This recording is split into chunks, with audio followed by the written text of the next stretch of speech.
Hello, everyone. My name is Ben Mosier, and you're listening to the Agile Uprising podcast.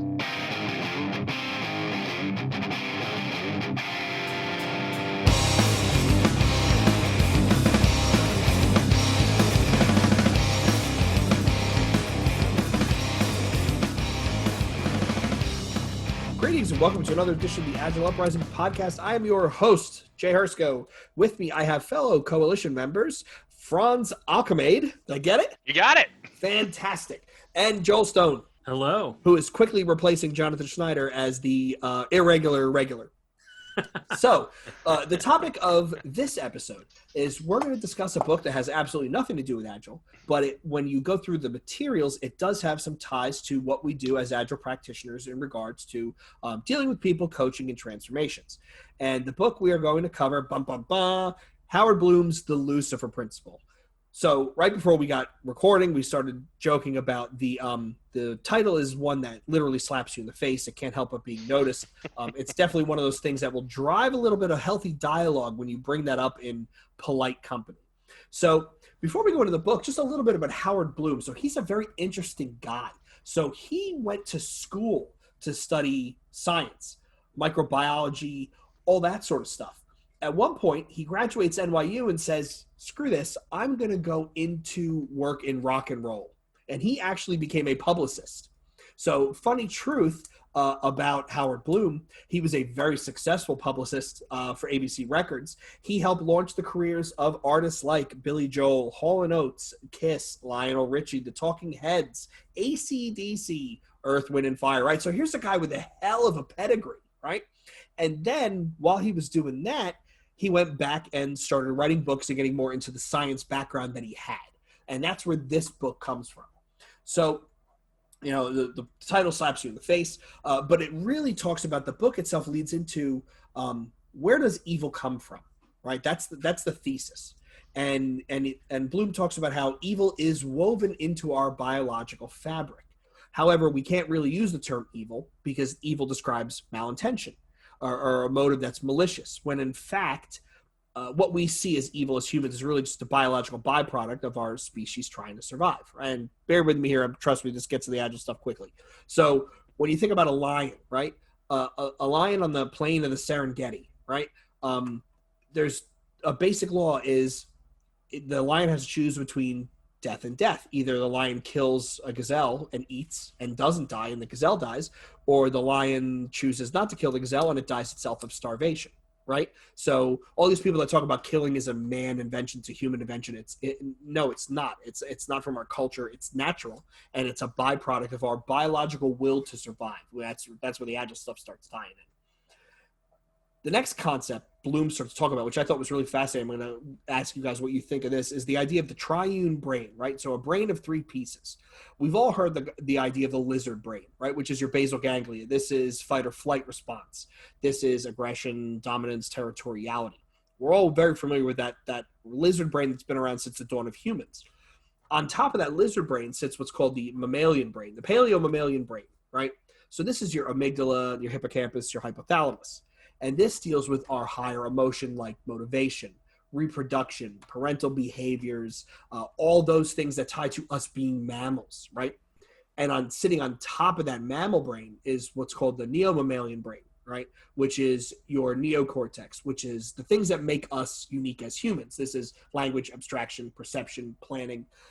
And Bloom brings this up early on in the book because he's trying to establish that our behavior, some of the things that we do, some things that we do as humans, is not actually us thinking. It's our three brains working in concert. And the one-liner I took from the book was, the thinking human brain sits on top of a demanding lizard brain and a nonstop chattering mammal brain, right? So when you think about it that way, you have all those ideas bouncing around in your head. All these different pieces are talking to you. Which one do you listen to? Well, as we talked about in a previous episode with reinventing organizations, you typically listen to the one that yells the loudest. It's a lot like being married, right? When she yells louder than your inner monologue, you have to stop and sort of listen. So when we go into the Lucifer Principle, Howard Bloom introduces 5 central tenets, and these are the things that he says make up why we view things as evil, but in actuality, it's human beings as organisms just trying to survive. So the first one we're going to go into, and I know this ties to what we do with agile practitioners, is the idea of a self-organizing system, right? So a replicator. So this is a self-organizing system is a thing that makes a copy of itself. So you're going to keep making copies of yourself until you run out of raw materials. And then what do? Well, then you start consuming your competitors and you reassemble. Like Joel, you made a remark in the last episode about the Borg, right? How you just assimilate. Well, you're basically reassembling. I didn't get to make oh, you didn't even get to, that was off record, off recording. But think about it, right? You're consuming raw materials. You're then consuming your competitors. You're growing for growth's sake. Eventually, you're going to reach a point where you can't grow anymore. So then what happens? So then they start banding together. So think about. So I'm going to start with you, Joel. Then I'm going to go with you, Franz. When you think about the idea of a self-organizing system, a replicator, right? And you think about the uphill battles that we face when we go through transformations. Can you see, or do you think this makes sense with some people's behavior as to why there may be someone as a change resistor, or why they may naturally not want to get in the boat and party with everybody else? You know, I think I would take this in a slightly different way, and I do say slightly, because when we look at change resistors, not all the time, but many times they are people who really just want to continue to get a paycheck, right? Mm-hmm. And anything new threatens to make them look out of touch, or put them behind the curve, or make it look like they are not the stellar employee that they want to be, right? Mm-hmm. And so whenever, especially when you look at, and this gets a little bit into kind of generalization of generations, but in different cultures, different value systems, different generational values, taking home the paycheck to provide for your family is the most important thing. It doesn't matter what you do per se, right?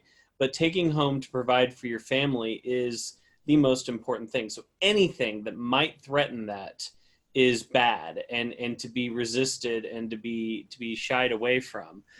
So when I read about that concept of self-organizing systems and mini factories assembling raw materials, I think about the individual motivation of why people are at work, right? Mm-hmm. And for some people, the idea of literally providing for their families and literally replicating, Mm-hmm. is Yep. is very, very important, and things are going to be considered evil that threaten that, things that we may call it a more efficient process or system. They see that as layoffs, Mm-hmm. right? So that's a threat. We might say self-organizing. Well, managers view the word self-organizing with regards to teams as a threat to their jobs, right? Because their whole careers have been built on leading and organizing, right? Or Right. at the very least managing and organizing. So all of a sudden the core motivation for them of this idea of providing, of surviving, and replicating is threatened by many of the ideas that we're bringing forward, right? So I totally get where that's coming from, and why that would kind of produce change resistors, Right. What do you think, Franz? In your experience, is this something that you've come across fairly frequently? Does this resonate with some of the stuff you've seen where I don't understand why that person's acting the way they do, but in hindsight now it does make sense? So, I mean, I think it's important that we always look through that lens. So there's definitely, I haven't so much been surprised when I see people acting in the evil way, that I would construe, which is just them trying to protect themselves. Because at the end of the day, that's the only way you should be looking at stuff, especially when you deal with people. Because or not the only way. That should be the first way you're looking at someone is, these people are in here to do. They have a motivator. For a lot of them, like I have some friends who the motivator is they need to get out of the house, they need to have their ritual. And we've seen a lot of that stuff change around with the recent big surge in the work from home. Those rituals are getting messed up. So some people, the going out and why they're working is different. And that's being kind of threatened and messed up with now. But you should always be trying to look through the lens of what is this person trying to get out of this situation.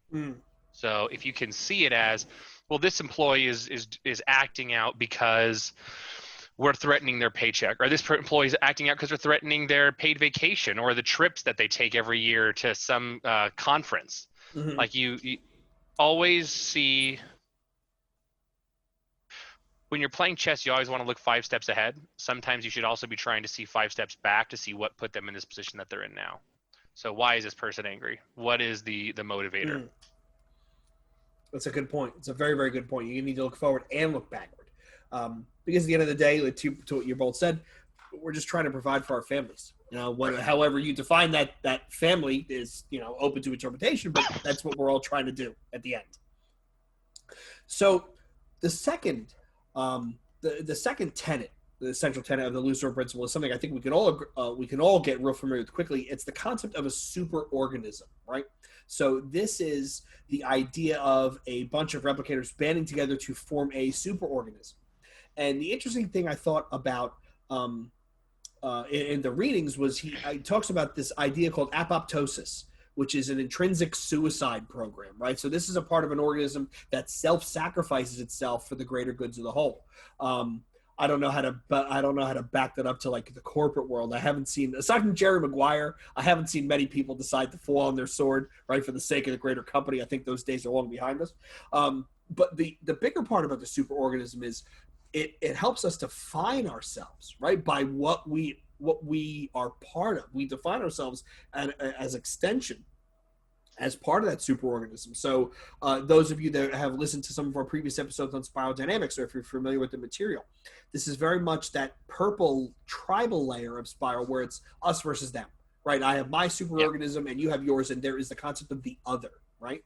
So that concept of the other and the enemy helps us unify ourselves. So, we suppress the feelings of animosity, authoritarianism, hostility.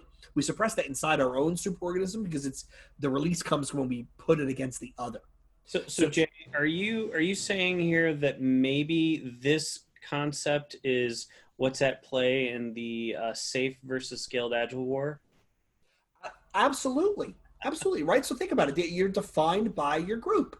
Yeah. Right. And I'm a safe guy, or I'm a less guy, or I'm a dad guy, or what have you. Right. So that whole you put your focus and your animosity on the other, it helps unify that current superorganism. But I would also say, think about it when we walk into these organizations to try and enact change. Right. You have managers, you have teams that they define themselves by their current spaces. Right. So when we walk in and tell them we're going to change, that's a threat to the superorganism. And that's why you get that response, that almost acidic response. Right. Though, the one of the concepts I've been thinking about organizations as superorganisms for years now, actually even pre-Agile days. Or pre-Agile for me days, rather, because I was very young when Agile was actually being formed. But one of the things that's interesting to me is that people don't often think about companies or divisions or even teams as superorganisms.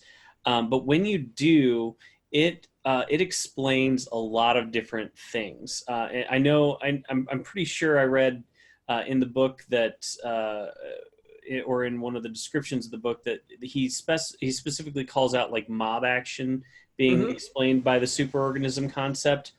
But in companies, I'll tell you what, I have worked for companies that were depressed. When you start taking things like mental illness and applying some of those symptoms to the superorganism of a company or a team, it's remarkable at how much more clarity you can get on the situation you're in and how to help them, right? Right. I've been in organizations that were bipolar, you know, I mean, Mhm. I see where you're going. Yeah. it, and this is not meant to be, I hope no one takes this or talking about applying mental illness to organizations as a disrespect to the illness of individuals here. But I think taking a lot of those same concepts and a lot of those same even treatment methodologies, not necessarily the medication, although we all joke about taking a Xanax before a difficult meeting. Um, but but if we take a lot of those concepts and apply it to the idea of the superorganism, I think we can get a lot better results in our change initiatives than if we just take rather than just seeing individuals and trying to change individuals. You know. So yeah, so let me ask you this, Franz. Let me ask you this: do you think this also ties the concept of the superorganism? Maybe that ties to some of the uphill battles we have, where we're trying to change people and not trying to change the superorganism as a whole. Like we're trying to solve for parts of the puzzle and not for the puzzle holistically. You think that might have something to do with, you know, the plethora of failed transformations that we come across? I would say you could look at it as negative peer pressure.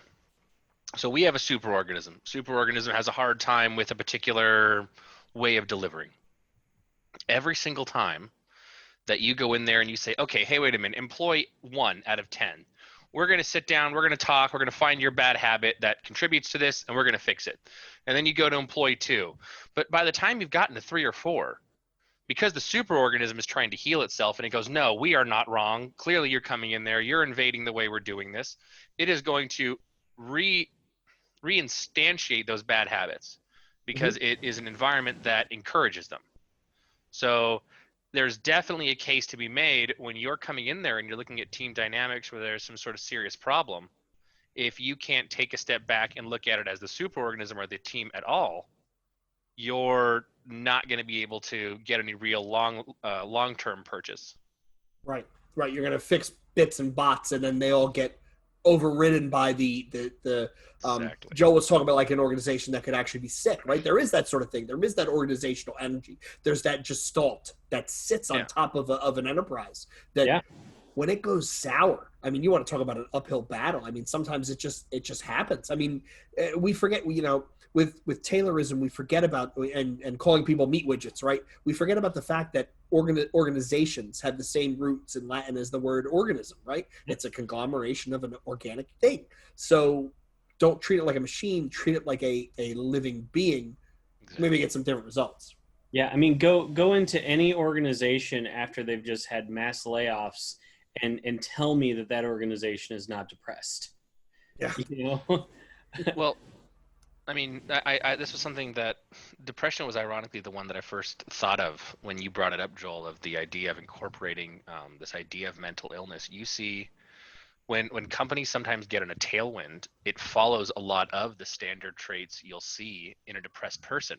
They can start a project, but they have a hard time finishing it. They don't get the same excitement for the same same task, and it really there is definitely a very distinct corollary between a person who's depressed and a company who just had a bunch of layoffs. Like I've seen in companies, they have a bunch of layoffs and they're doing a restructure and they spent $40 million on projects the last quarter, but then they have a restructuring and they throw away all of them. Like there's definitely something to be said about taking a more organic approach to the way we see issues and how we apply and come up with our solutions for them. Yeah. In ways that would mimic or mirror the way we deal with some mental illness. Yeah, absolutely. And you know, even when we set expectations for companies, you know, I mean, or teams, a lot of us as coaches may not be dealing with high level, like CEO level leadership, right? But if you think about a team that's depressed and you go in there and say, all right, team, you've got to improve, you've got to do better.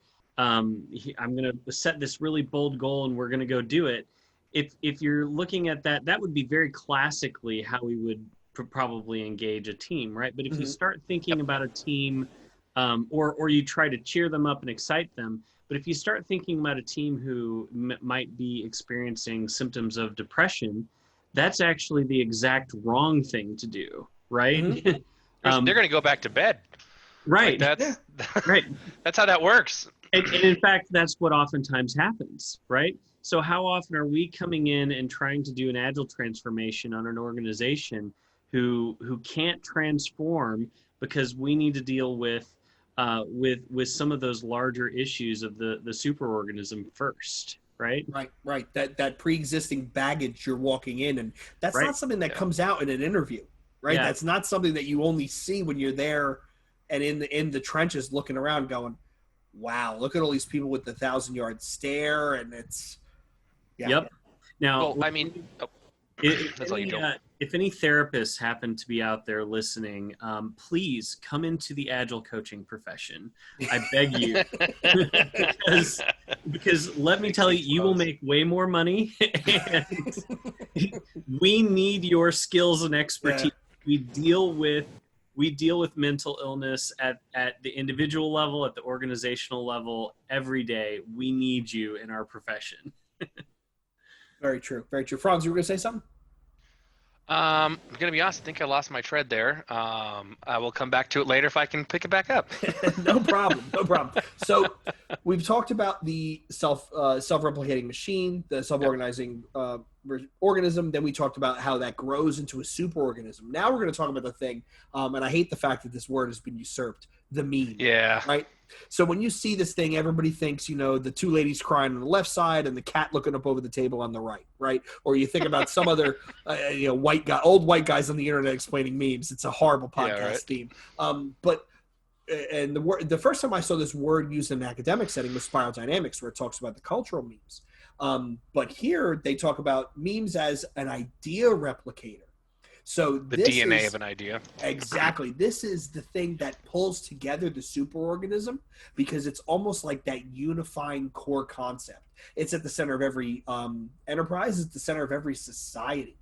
And the one-liner that I took out of the book was, the quote was, "Humans rally around ideas because they solve some of our problems. They offer the biological blessings of the illusion of control." Right? So we buy into this corporate meme.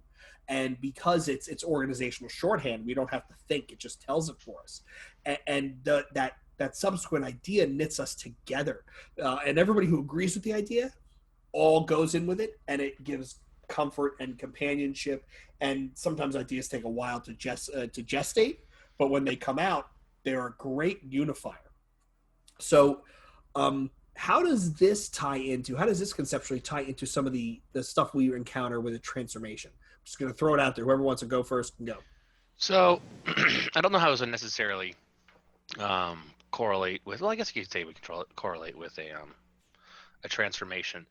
Some of the companies I've worked for that have a very interesting way of moving through transformations or changing corporate culture, they have their credo. Here are 5 things we believe. And these are the 5 things we always put forward.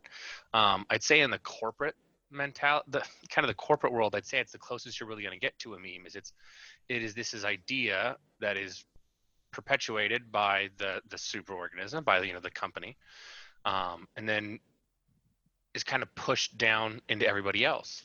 So I guess if you want to talk about in a transformation, if you're able to harness the meme and change those credos or the motto, or these are our 5 principles, and shift them to place the transformation first in whatever corporate lingo the particular organization likes, you're going to see a significantly higher amount of upkeep. Because one of the problems I've seen with some of the transformations I've been parallel to or been involved with is companies are massive. So while you have a superorganism, there's a bunch of smaller ones.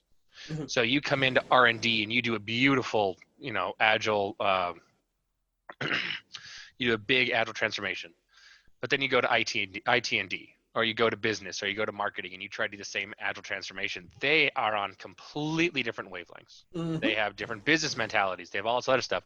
So if you're able to harness this core ideology for the entire company through the meme, you're going to be able to have a unified voice on what you're trying to get, So, hey, we want to have our 5 things are self-replicating teams, some other stuff we have from the manifesto, radical candor, and everybody is involved in at least one Scrum meeting a week. So that could be business marketing. Anybody who touches the product has to be there once, so that everybody has just some vague idea, and then make it your review, your sprint review, or your retro, where you're coming in and just letting people ask. Not necessarily the retro, but everybody can just ask. Open door. What's the project doing? This is how it affects me. I want to make sure, my in group is taken care of. So if I followed you, Franz, your suggestion is actually grab the bull by the horns, to mix Correct. metaphors, right? Confront the cultural meme that's in front of you, and then help try and steer it to the direction that you want it to go to. Correct. Memes are always going to exist. If you look at the meme as this, it is an ethos that is, or an idea that is pervasive. It spreads virally, so on and so forth. Mm-hmm. If you're able to act like a virus in your own way and say, okay, the way you guys are doing this is bad, and you have your 5 fun things you're doing, and that's great. We're going to change 2 of them. We're going to make it 5 into 7. And those 7 things are going to directly correlate to when my coach comes in and talks to your particular business unit or whatever you have. They're going to be able to point up to that screen and say, this is how this relates to this particular idea. So this is how we're going to make our transformation work. So it's not just a unit by unit, it's a company. So you're attacking the entire superorganism through the concept of a meme. Okay, perfect. Thoughts, Joel?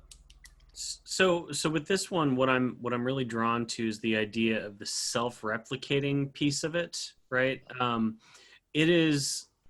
As much as we would like to believe that it's possible, and in fact, Mike, what was his name? Mike Cohn. I think that was his name, just posted a big article admitting that it's not possible. It's not possible for one person to teach everybody, right? Yep. Right. And to spread an idea to everybody. And so in order to have your idea take hold, it has to be self-replicating, right? And the idea of this meme is very important, that it's something that I can give you and you can go give to somebody else. Very much like DNA, right? You make a copy of it, it then copies itself.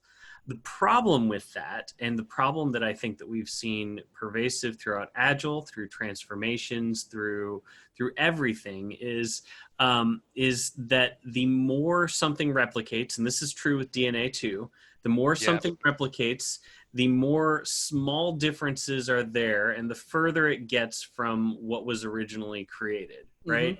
To put it a different way, I think that we've thrown around the term on the Discord site, semantic diffusion, different times, right?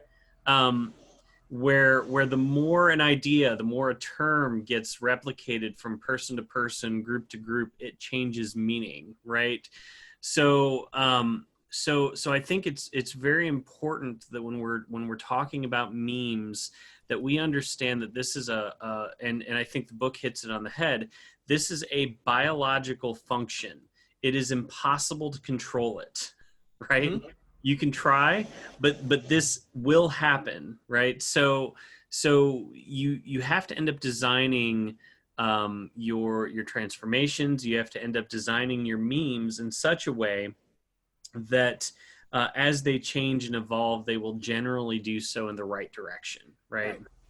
And that becomes very, very important, especially when you look at some of the examples that are given, like that one of the descriptions or one of the quotes out of the books, the book that I read was, thanks to a handful of biological tricks, these visions or memes become the glue that holds together civilizations, giving each culture its distinctive shape, making some intolerant of dissent and others open to diversity, right? So it's going to adapt and change over time. Mm-hmm. The question is, can we shape our memes and create them such that they will generally grow in the right direction, you know? Right. It ties to, it's almost like, it ties to like Jim Rutt's stuff that he's doing with Game B and basins of attraction, right? You want to create that basin of attraction that when people come up out of what they're currently doing, they go. You want to create it in a way that they go the way we want them to, and not the horrible other direction.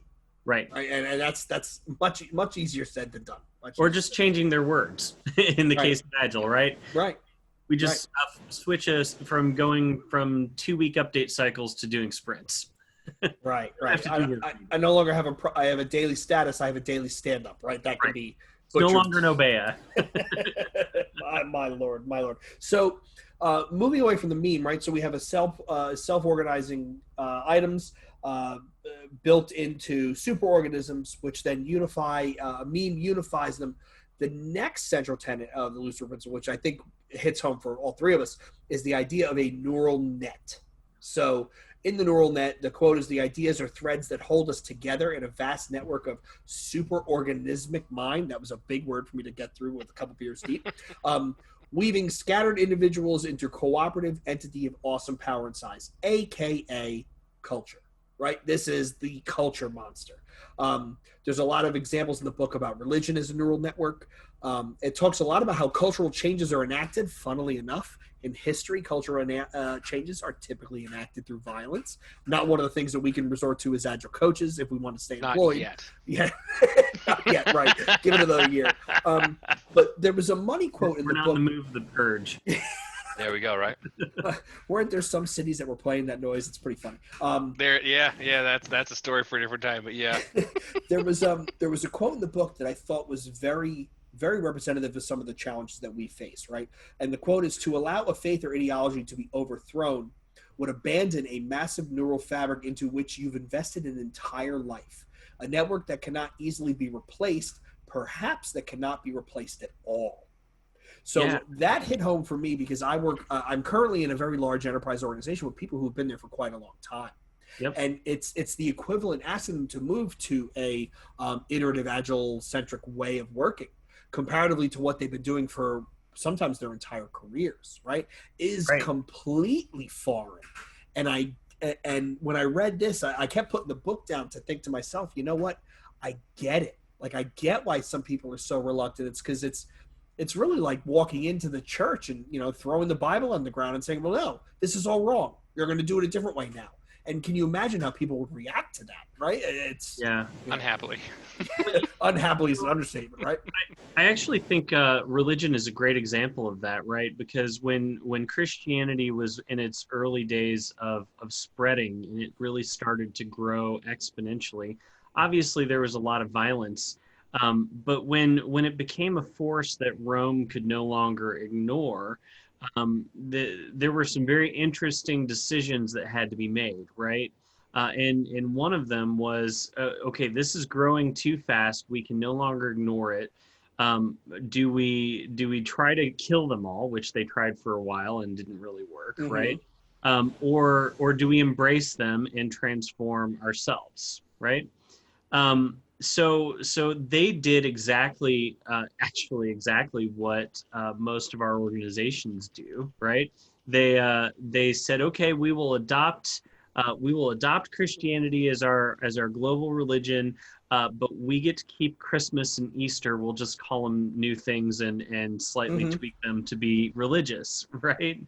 That's a Larman's law, right? Doesn't he have an agile transformation will eventually be usurped, and people will just use the terms without getting the crux behind it? Yeah. Right, right.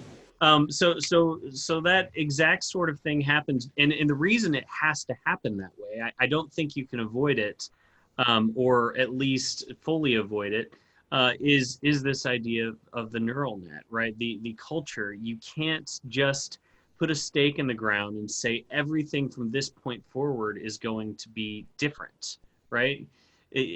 Transformations, revolutions, whatever kind of massive transformation you talk about, just doesn't work that way. Right. People need the comfort, the connection, the network that they had, and if they suddenly are missing that, we literally start to have problems, right? Right. So I'd like to make one point there to kind of build off that, and this kind of comes back to the meme. One of the reasons why when Christianity spread around, it was so successful with just getting adopted everywhere was if you look at the original Roman pictures of Jesus and then you look at the old Roman pictures of Apollo, they look the exact same. When they went through and they were pushing Christianity, and you can see this in Christmas and all these other ones, they took existing ideologies and then they just kind of tweaked them. They made them their own. Yep. So I'd argue it's not so much that we have to come in there and like remove everything. It's a matter of taking the ideas that they have and shifting them enough so that they can say, oh, this is still the way we did it. It's just a little bit different now. So I'm comfortable with it, as opposed to someone kicking in the door and saying, now we're doing it all this way. So if you can instill that sense of comfort from something familiar, they're going to be much less reticent or much less interested in fighting the adoption of something. So I absolutely agree with you, friends. But that is exactly what we do oftentimes as Agile coaches. Yep. We kick in the door and we say, hey, I never said garbage. We don't do it. Waterfall garbage, throw away everything that you know. We're going to do sprints. We're going to do stories. Activities are bad. Relationships and predecessors and successors bad. Do everything different from this time forward, right? And then we wonder why our transformations just hit the cliff and disintegrate, right? It really is a lot of, and I it's the best class I've ever taken. What Craig Larman in the last class said, the line he keeps falling back on is, it's not that what you're doing is wrong. It's incongruent to what we're trying to accomplish. Yeah. So when you think about, like you said, when you kick the door in and say, throw out project, bring in rally, here we go, right? The organizational antibodies get all crazy and everybody starts to attack it. And then you have the people that outright say, I'm not doing it. Jason Cusack, a fellow board member, may share a story of me doing shots during a stand-up saying, we're not going to do this Agile shit. That's a whole different story for a different time. But there are the people who react that way. Your better bet is like what Franz said, right? So Christmas is built on the holiday of Sol Invictus, which is the winter solstice, right? So take what's there that works for them. And I'm not saying taco it, right? I'm not just saying just wallpaper over it and badge it and say, well, we're just changing titles and ceremonies. But at the same time, build off what's there that's positive to shift it into a way that gets you closer to what you want to get, where you want to be. Well, I'll oftentimes go into organizations and be teaching Scrum, because a lot of times that's what I'm asked to come in and teach, right? Mm-hmm.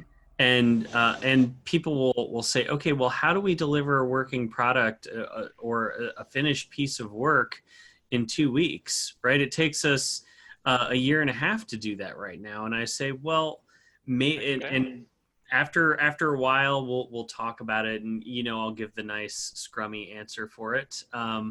But at the end of the class, somebody will pull me aside and we'll be talking more seriously about it. And I'll say, well, why do we feel like we have to go from 0 to 60 in 3.5 seconds, right? What if the idea of Agile is being able to be more responsive and adaptive to change, right?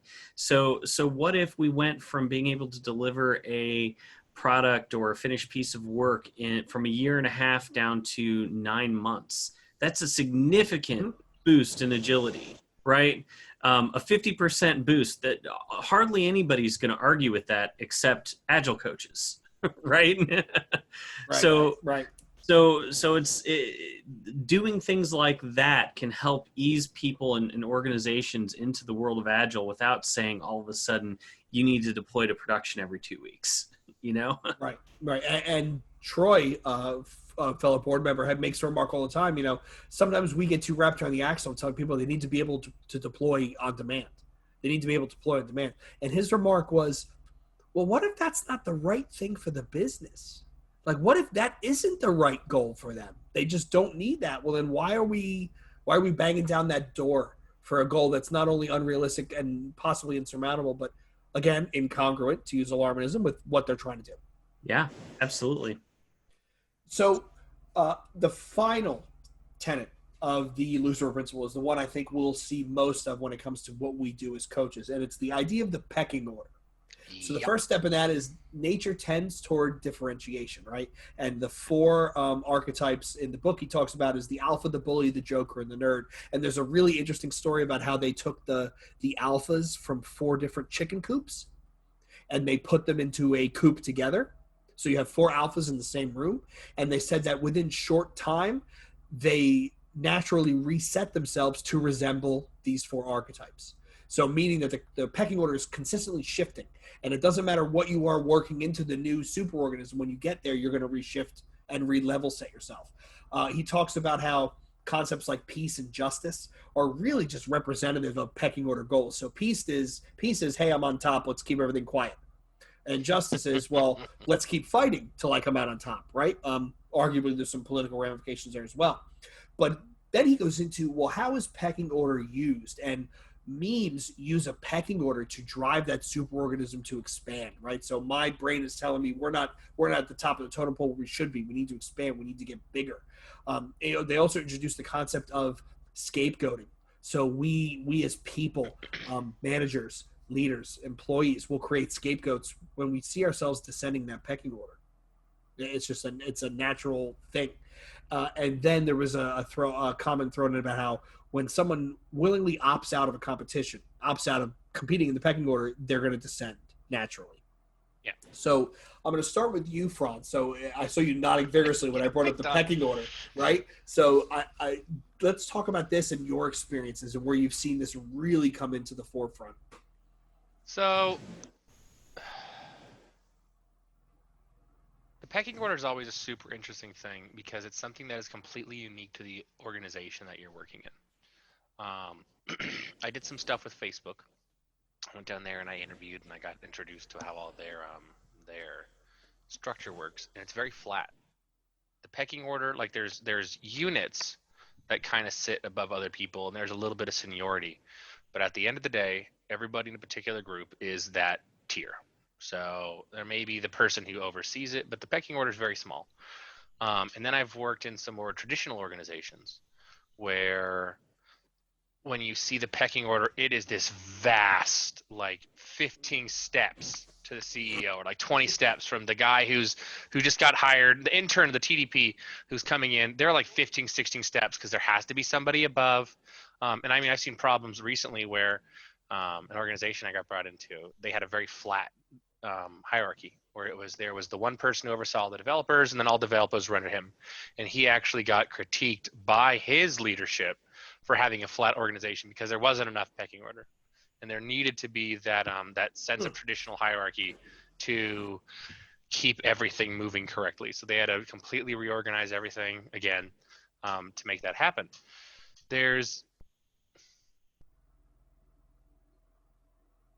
The pecking order is always going to exist unless there's a lot of active work to prevent it. I like to think we're slightly smarter than chickens. So we have a little bit more ability to might be a avoid reach these. in some Yeah, right. situations. Might be It a reach, depends on right? the organization, right? I like to think. Drink. I see that yellow cup coming up. The pecking order is always going to exist unless we're actively making work against it. And it's not necessarily to say the pecking order is a bad thing. When you work on these big distributed teams, you need a lead. You need somebody that comes in there and says, okay, this is the work that we're doing. You do need your scrum master. You need your coach. But there's a point that we need to watch pecking orders and make sure they're not getting obtrusive in themselves. When you start adding hierarchy for the sake of hierarchy, when you're just adding red tape to support red tape, right. You stop focusing on how can you better the company, and you're looking at, well, shoot, we have 400 employees and they're all in this flat hierarchy. If we want to keep them, we got to build a new associate, junior, executive, intern to take this one spot. And you're just needlessly creating this obtuse hierarchy, which isn't helping communication. Right. Personally, I think pecking orders can be beaten down to an extent by just focusing not so much on what titles are. And I did work for one organization back in my contracting days where everybody had the same title. We had one guy who had been working on the software we used for like 13 years. He was the most senior person, but he had the exact same title on his business card, because it doesn't matter what the only thing that matters is that you're a member of the team and you contribute. And when you can change the way your communication systems work so that it's all built around just how do we make sure we're getting everything moving. You can affect or fight against some of these unnecessary hierarchies and pecking orders. I mean, pecking orders is just a way for me to say I'm number one and you need to do what I want, because people want to have a sense of control over their environment. So if you can make it so people don't, if you can make your people feel secure via communication, in my opinion, you don't need those pecking orders. It's the good old HIPAA, right? The highest paid person's opinion, right? Mhm. It's one of those things where you naturally want to, you want to come to some sort of stratification where, especially with all the, and Joel and I, we were talking about Frederick Laloux and reinventing organizations, right? Not necessarily a flat organization, but there's a lot of studies coming out, stuff like Niels Flagling in the Open Space, the Beta Codex, or Jeff Anderson. I think we interviewed him about agile organizational design, where he talks about, instead of looking at things like a pyramid and a hierarchy, look at things like rings, a nested ring that's or originating out from the center, right? Like, and that is a, while it still has the semblance of a pecking order, it still has a semblance of a quasi hierarchy. It's more flattened, and conceptually, it's not the, it's that old picture that's everybody's seen in a cubicle in an office of the big bird, and then it's on a tree, and then it's pooping on the two birds below that, who are pooping on the four birds below that, so on and so on ad infinitum, right? So you get rid of that hierarchical idea with more of a nested ring. It gives you a different way to look at things. Yeah. So I'm gonna challenge you guys a little bit, though. Please. I think it's really easy to read this and see hierarchy, because we have codified pecking order in our everyday lives, right? Yeah. But I think when this is talking about pecking order, by the way, I hope somebody who's listening is actually has a little tally for how many times we've said pecking order so far. I imagine the numbers have healthily into the double digits. But when we talk about this, I'd challenge us to not think about this in terms of hierarchy, or rather codified hierarchy, because chickens don't have a role and job title description for the top of the pecking order, right? Yep. If you go into a team or a completely flat organization, you are within 20 minutes of sitting down in a meeting, you will identify who is at the top of the pecking order for the people in the room, right? Regardless of roles or job titles, those might influence it, but I've seen times when the decision maker is the second or third in command, not even the highest paid person in the room, right? So when we think about this, I'd think about it in terms of a naturally adaptive sort of role, leadership sort of roles. We talk all the time about how leadership is about influence, not job title, right? Leadership as influence is the natural pecking order, right? It's the self-organizing pecking order of who is really leading this group of people. Now where it gets dangerous, like you guys have said, is when we codify it, right? Codified pecking orders are dangerous because they can't shift, they can't easily shift, they can't easily change. If a better leader comes along, people can't start just following them, they have to follow their boss, right? Mm-hmm. So I think codified pecking orders are dangerous. The natural mechanisms of how people self-organize and the ideas behind the pecking order, I think, are very real and not necessarily bad, There are definitely good pecking orders. Right. Yeah. Right. But I think that the idea here for us in the world of Agile is to try to remove the codified pecking orders as much as possible, right? To take to make it so that that those natural mechanisms and team dynamics can work uninhibited without people getting their feelings hurt and without causing undue stress, right? Yeah. Right. There's a concept, again, going back, I think it's Niels again with the Beta Codex, where he talks about organizational physics.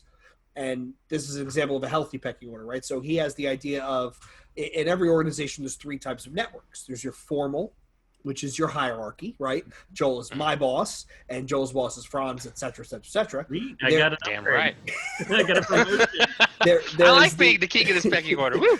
there is the informal network, right? So this is I'm friends with Franz, who's friends with Joel, who's friends with John, who's friends with Mike, et cetera, et cetera. So that whole non-hierarchy based how people talk to one another. Yeah. And his idea of the third network is the value-based network. So say Franz is the best Python developer we have in the organization, right? He may be the top of that pecking order because the value network is solely concerned around the people who do the best work, right? So there's people you're friends with, there's people you report up and down with, right? Up to and then down report below you. But there's then the people who have the organizational cachet or the reputation of being the best at what they do. So that is an interesting way of a pecking order being healthy, where there are some guys I work with that I come across who are absolutely brilliant software developers, and yet they are nowhere near the formal hierarchical, like where I think they should be. And yet these are guys who I really think they could launch the space shuttle with 2 Post-its, a pencil, and not even an eraser. And it just goes to show you that they may be lower in that organizational network, the formal network, but as far as the value delivery network, they are way up at the top because everybody knows that, oh yeah, this guy has his stuff together, or this gal, I go to her when I got a question and she gets it answered and she always helps. So you're right, we shouldn't necessarily look at it as a bad thing because there's some good uses to it. Absolutely. Well, and I think the whole point of this book, correct me if I'm wrong here, Jay, but the whole point of this book was to stop looking at things through the lens of a good way or a bad way, right? Right. So, in fact, we've actually committed some of the grave sins that the book describes by talking about good and evil in the context of these sorts of things, right? Because even codified hierarchy came about and evolved for a reason, because it was the best mechanism to help these superorganisms survive, right? Mm-hmm.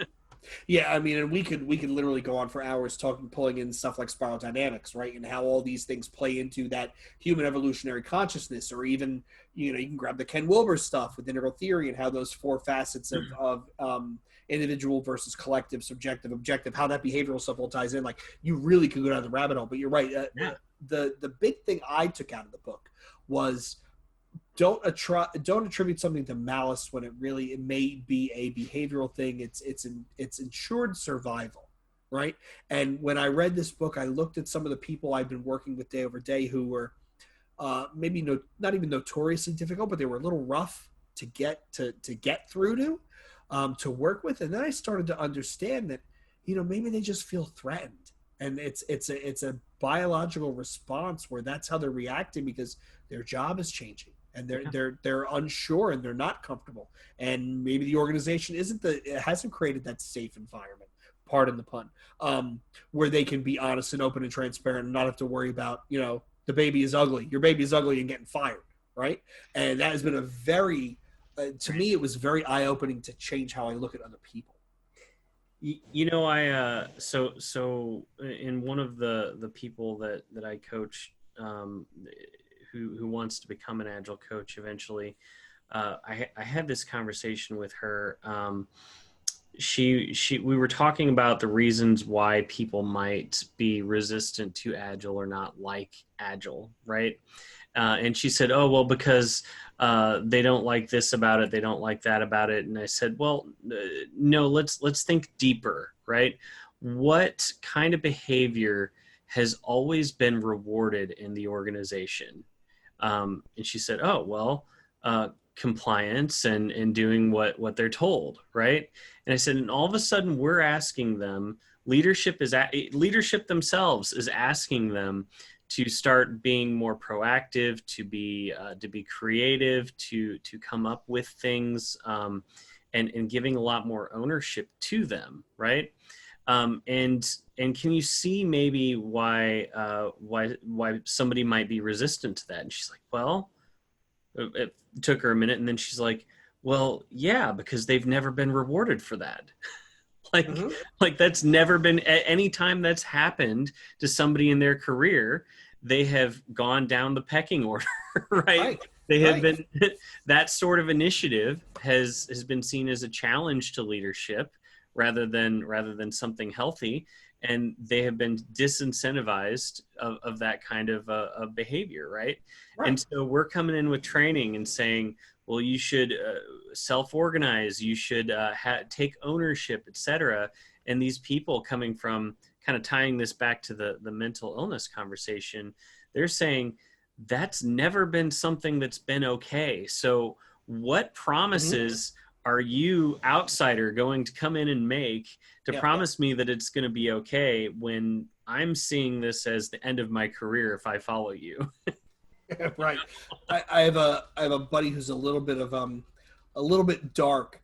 We were talking about the State of Agile, the 14th annual State of Agile report that just came out, and he said, one of the biggest in the survey, one of the biggest reasons why people say transformations don't work is leadership has yet to buy into this idea of change. And he said, you know what? We should just the first thing we should do, the next transformation one of us starts, walk in and suggest we change the leadership compensation program to tell them that they will get X% if they can have Y in their organization, their direct reports working in agile fashion. He's like totally used the carrot and social engineer the wrong way. I'm like, and he says this, and I said, that's brilliant, but you're going to end up with the Breaking Bad parable, right? Where you're going to have all sorts of unintended consequences. He goes, yeah, but for the minute, we'll get all that shit out. And I'm like, okay. Your metrics will be spot on, right? Right. Yeah, all of a sudden you're like, holy crap, overnight, everyone's agile. This is amazing. Right. And then you ask someone to spell Scrum and they look at you cross-eyed and you're like, here we go. So we've been at it for about an hour. I want to give a chance for final thoughts. So Franz, what are your final thoughts? Like, what do you think? Is this something that it resonates and everybody should probably think about it, or is it just totally just cockamamie bonkers? I think just given the amount of conversation we had on the various topics, if you were somebody who really wanted to look at how you could apply these theories or ideas to your agile transformation, I would really just recommend you start with, like, the pecking order is something that will come on its own. The meme is just such a high level theoretical thing and to be kind of a pain in the ass to implement. Your vast majority of people are going to get assigned to a team, or they're going to get assigned to a business unit with n number of teams under them. They need to look at it as a superorganism. And if they're coming in there and they're just trying to pick at it, those wounds are going to heal by the time they get all the way through. So we need to train ourselves to look at stuff as this superorganism so that we're attacking it head on and we're hitting it from all sides, as opposed to just kind of coming in and looking at one dumb small part that doesn't result in much. Perfect. Well said. Joel, final thoughts. So I think I have a couple, and I probably should have started off with this rather than ending with this. But these ideas are fairly universal, fairly timeless, and frankly, not particularly controversial once you read past the title, right? So for better or for worse, Howard Bloom chose to be evocative in a country and a culture where people will just not read books because of the cover, right? Right. So if you started listening to this and were kind of freaked out by that, the concepts in here are solid, even where his terminology might venture into areas that are uncomfortable for a lot of people, right? But I think in terms of things to look at, to study, the biggest bang for your buck, I agree with Franz 100%, is start looking at your teams, your divisions, your companies as a holistic organism. Start looking at it as when you're trying to diagnose it, stop trying to think of what processes are wrong, right? Because we know that oftentimes processes don't actually, when we change processes, it doesn't actually change what's wrong or fix the problem, right? So start looking at it as what's wrong with the body here, right? What's wrong with the superorganism? Is it an illness? Like, are they depressed? Or frankly, do they have heart disease? Because some critical team in the organization is just hurting and decaying and deteriorating, right? Mhm. And when you start looking at it that way, it enables you to get a lot more creative with solutions than just fixing processes, right? Right. And I think the big takeaway out of here is that the rest of these ideas are powerful, they're fantastic, but the idea that you can take home right now is, well, you're probably at home listening to this, but the idea that you can take to your jobs right now is look at them as superorganisms, not as just as individuals. Perfect. That's you both have said some great things to wrap us up. I can't say it any better than that, so I'm going to take us home. So first, I want to thank both Franz and Joel for taking time out of their evenings to sit and chat with me. On behalf of Franz, Joel, and myself, I want to thank all of your listeners for tuning in again. If you enjoyed the episode, please give us a review, a rating, leave a comment, iTunes, Stitcher, Podbean, your podcasting platform of choice, as it does help others find us. If you want to get into this conversation, we have a very vibrant Discord server, which is where I met both of these fine gentlemen. So if you want to come out, have some conversation, we really go down the rabbit hole. We have a whole thread we have a whole room that's all about beer and vices, where on the weekends everybody posts the beer and liquor that they're drinking. It's actually pretty funny. So come on in, get in on the conversation. Lastly, I'd be remiss if I didn't call out, we are committed to making the Agile Uprising free in its entirety. However, we do have a Patreon. If listeners are like what you hear and you want to help defray some of the hosting and productions costs, I will throw a link in the show notes. We appreciate it. It's not asked for, it's not expected, but it's always a nice surprise. And sometimes you, both of these gentlemen can attest, sometimes you get some nice surprises in the mail. So again, I want to thank Franz. I want to thank Joel. I want to thank all of you for listening. And once again, this is the Agile Uprising podcast signing out.